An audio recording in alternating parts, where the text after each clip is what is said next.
Imagine-se nesse cenário. Você é o analista de dados da empresa XPTO e recebe uma base de dados contendo os IDs das filiais da empresa e os e-mails dos usuários que terão permissão de acesso aos dados de cada filial. Sua tarefa é simples: modelar os dados e conectar os mesmos no BI, a fim de criar a regra de visualização. Mas, quando você vê os dados, percebe que todos os e-mails dos usuários com permissão estão agrupados em uma única linha. E agora, o que você vai fazer?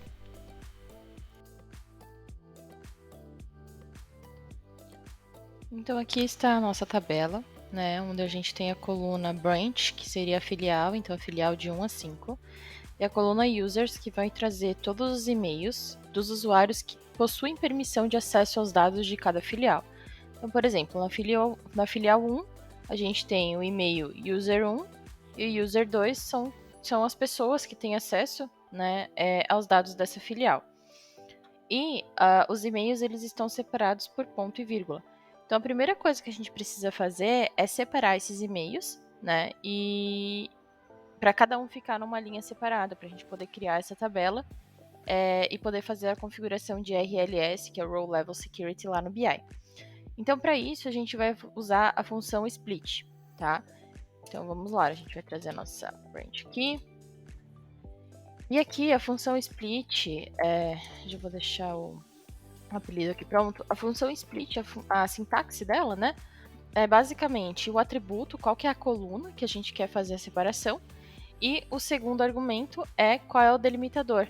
Então, nesse caso aqui, a gente vai utilizar o atributo users, porque é essa coluna aqui que a gente quer separar os e-mails, e o nosso delimitador é o ponto e vírgula. Então, ele vai literalmente cortar esse texto, esse atributo. Toda vez que ele encontrar um ponto e vírgula, ele vai fazer um corte.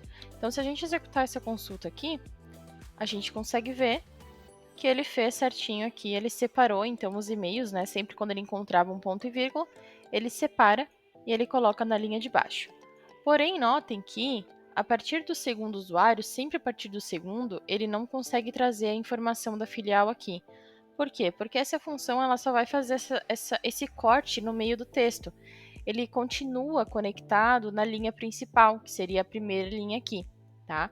Então, sendo assim, basicamente ele está alinhado na linha original, E aí agora, para a gente conseguir fazer esse desagrupamento dessa informação, para ele conseguir entender que esse user1 e user2 não fazem parte da mesma linha, e por consequência, para ele conseguir preencher a filial para baixo, as informações para baixo, a gente vai usar a função unnest, tá?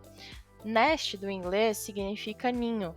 Então, esse formato aqui, essa estrutura que a gente está vendo aqui, é basicamente a coluna user está aninhada na linha original, no caso. E a gente precisa desaninhar, ou seja, unnest, tá? Então, para isso, a gente vai usar a função cross-join, porque ele precisa fazer um join na mesma tabela, e aplicar um unnest para ele conseguir fazer esse desaninhamento, tá? Então, a gente vai vir aqui, vai colocar o nosso cross-join, tá? Trazer a função unnest, e já vamos colocar um apelido aqui. Então, o que a gente precisa colocar dentro do unnest? A gente precisa dizer para o unnest qual que é o atributo que está alinhado que a gente quer desalinhar. Nesse caso, o nosso atributo é esse user aqui. E esse user vem da nossa função split. Então, é a nossa função split aqui que a gente vai jogar dentro do unnest, tá? E aqui nas nossas colunas, que a gente vai retornar na nossa consulta, a gente vai aplicar o alias que a gente colocou aqui no nosso join, tá? E quando eu executo essa consulta aqui, ele conseguiu fazer o desagrupamento,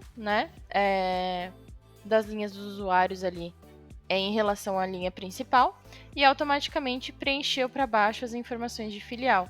Então, aqui a gente tinha 1 e aqui estava em branco, ele preencheu 1 para baixo. A mesma coisa no 4, a gente tinha 4 aqui e esses dois estavam em branco e ele preencheu 4 para baixo. Então, nesse formato, a gente conseguiu fazer a modelagem desses dados e criar uma tabela de acessos ali para a gente conseguir conectar lá no BI e poder fazer a configuração de visualização de dados por filial.